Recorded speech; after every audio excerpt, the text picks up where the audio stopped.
আসসালামু আলাইকুম viewers, Ayesha's cooking শোতে আপনাদেরকে স্বাগতম জানাচ্ছি।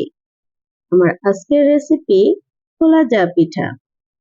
এই পিঠাটা নোয়াখালীর জনপ্রিয় একটি পিঠা। আবার অনেকে বলে থাকে খোলা জালি পিঠা। তো এই পিঠাটা অনেক পাতলা হয়ে থাকে। এটা হাঁসের মাংস বা গরুর মাংস দিয়ে খেয়ে থাকে।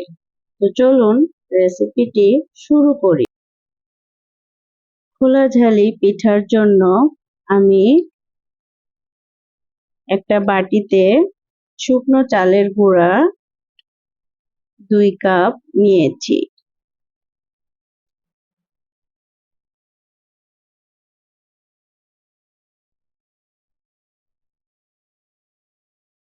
এবার 1 চা চামচ লবণ দিচ্ছি, দিয়ে আমি মিশিয়ে নেব। তারপর উষ্ণ গরম পানি নেব। যে কাপ দিয়ে আমি গুঁড়া দিয়েছি সেই কাপের 1 কাপ পানি নিয়েছি। আমি অল্প অল্প করে পানিটা ঢেলে দিব এবং মাখাবো।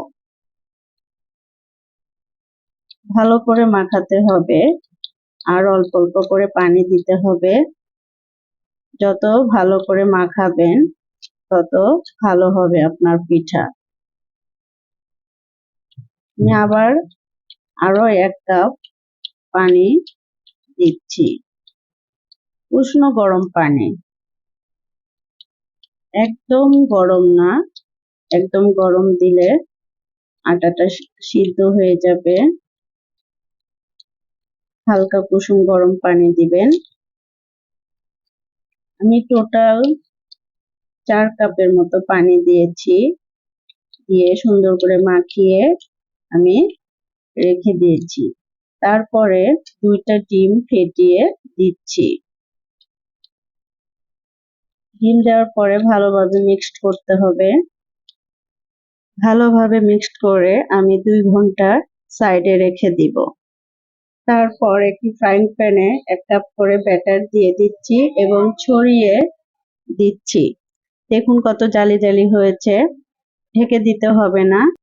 এভাবে আমি কিছু পিঠা ভেজে নিব এবং ভাজা শেষে ভেজা তেনা দিয়ে মুছিয়ে নিব।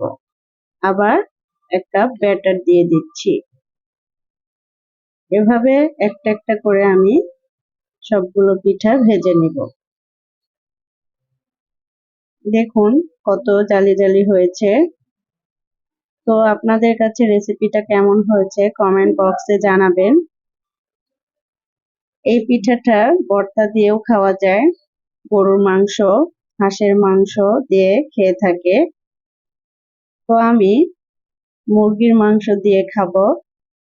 আপনারা এই পিঠাটা বাসায় বানাবেন, দেখবেন অনেক ইজি। যারা পিঠা বানাইতে পারে না তারাও এই পিঠাটা বানাতে পারবে। তো আমার চ্যানেলে যারা নতুন এসেছেন তারা প্লিজ আমার চ্যানেলটাকে সাবস্ক্রাইব করে দিবেন এবং রেসিপির গুলো শেয়ার করে দিবেন প্লিজ। দেখুন পিঠা কত জালি জালি হয়েছে। আমি ছিঁড়ে দেখাচ্ছি আপনাদেরকে। একদম ইজি রেসিপি, আপনারা বানিয়ে খাবেন। রুটি বানানোর ঝামেলা ছাড়া কত সুন্দর করে বানানো যায়, একদম সহজ। আমি পিঠাগুলো মুরগির মাংস দিয়ে খাচ্ছি। আপনারা হাঁসের মাংস, গরুর মাংস এবং ভর্তা দিয়ে খেতে পারেন। আজকের মতো এখানেই শেষ করছি। আল্লাহ হাফেজ।